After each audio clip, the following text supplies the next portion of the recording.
যদি নির্বাচনের দিকে যান তাহলে কিন্তু ভালো হবে না।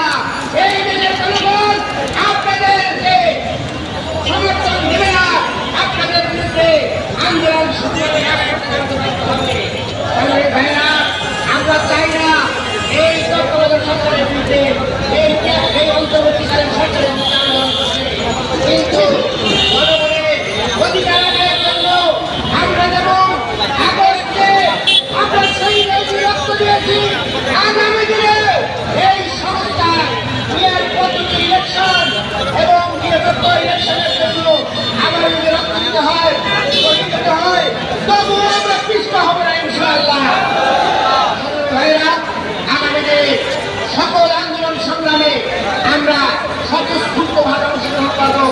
আমি আমাদের দেশবাসীকে আহ্বান জানাচ্ছি, সংগ্রামী ভাইরা আমরা এখান থেকে মিছিল সহকারে যাব, মিছিলে সুশৃঙ্খলভাবে অনুষ্ঠান করবেন, আমাদের স্লোগানগুলো সুস্পষ্ট হবে।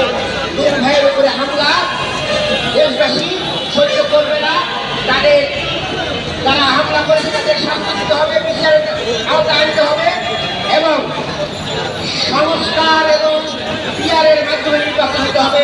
এই মুহূর্তে দরকার পিয়ার আর সংস্কার। যেমন এই স্লোগানগুলো স্লোগান দেব, আমরা কোনো মুসলিম স্লোগান দেব না এবং আমরা সর্বশেষ ব্যক্তিগত